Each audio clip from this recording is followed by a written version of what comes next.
ನಮ್ಮ ಮೆಟ್ರೋ ಹಳದಿ ಮಾರ್ಗದ ಪ್ರಯಾಣಿಕರಿಗೆ ಮತ್ತೊಂದು ಗುಡ್ ನ್ಯೂಸ್ ಇದೆ. ಪ್ರಸ್ತುತ ಈ ಮಾರ್ಗದಲ್ಲಿ 3 ರೈಲುಗಳಷ್ಟೇ ಸಂಚರಿಸುತ್ತಿದ್ದು, ಇದರಿಂದ ಒಂದು ರೈಲು ಮಿಸ್ ಆದರೆ ಪ್ರಯಾಣಿಕರು ಮುಂದಿನ ಮೆಟ್ರೋ ರೈಲಿಗಾಗಿ 25 ನಿಮಿಷಗಳವರೆಗೂ ಕಾಯಲೇಬೇಕಿತ್ತು. ಆದ್ರೀಗ ಯೆಲ್ಲೋ ಲೈನ್ನ 4ನೇ ರೈಲು ಈ ವಾರವೇ ಸಂಚಾರ ಆರಂಭಿಸಲಿದೆ ಎಂದು ಬಿಎಂಆರ್ಸಿಎಲ್ ಅಧಿಕಾರಿಗಳು ದೃಢಪಡಿಸಿದ್ದಾರೆ. ಇದರಿಂದಾಗಿ ಪ್ರಯಾಣಿಕರಿಗೆ ಹಳದಿ ಮಾರ್ಗದಲ್ಲಿ ಇನ್ಮುಂದೆ ಪ್ರತಿ 15 ನಿಮಿಷಕ್ಕೊಂದು ರೈಲು ಸಂಚಾರ ಇರಲಿದೆ. 4ನೇ ರೈಲಿನ ಸೇರ್ಪಡೆಯಿಂದ ಕಾಯುವಿಕೆ ಸಮಯ 25 ನಿಮಿಷಗಳಿಂದ ಸುಮಾರು 15 ನಿಮಿಷಗಳಿಗೆ ಇಳಿಕೆಯಾಗಲಿದೆ. ಈಗಾಗಲೇ 4ನೇ ರೈಲಿನ ಎಲ್ಲಾ ಪರೀಕ್ಷೆಗಳನ್ನು ನಡೆಸಲಾಗಿದ್ದು, ಈ ವಾರ ಪ್ರಯಾಣಿಕರ ಸೇವೆಗಳಿಗೆ ಪರಿಚಯಿಸಲಾಗುವುದು. ಮುಂದಿನ ದಿನಗಳಲ್ಲಿ ಮತ್ತಷ್ಟು ರೈಲುಗಳನ್ನು ಸೇರ್ಪಡೆಗೊಳಿಸಲಾಗುವುದು ಎಂದು ಅಧಿಕಾರಿಗಳು ತಿಳಿಸಿದ್ದಾರೆ.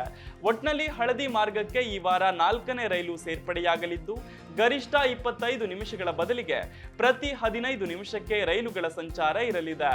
ಅಲ್ಲದೆ ಮುಂದಿನ ದಿನಗಳಲ್ಲಿ ಹಂತ ಹಂತವಾಗಿ ಮತ್ತಷ್ಟು ರೈಲುಗಳು ಆಗಮಿಸಲಿದ್ದು, ಅಂತಿಮವಾಗಿ ಎಲ್ಲಾ ರೈಲುಗಳ ಆಗಮನದ ಬಳಿಕ ಪೀಕ್ ಅವರ್ನಲ್ಲಿ ಪ್ರತಿ 5 ನಿಮಿಷಗಳಿಗೆ ಮೆಟ್ರೋ ರೈಲುಗಳು ಸಂಚರಿಸಲಿವೆ.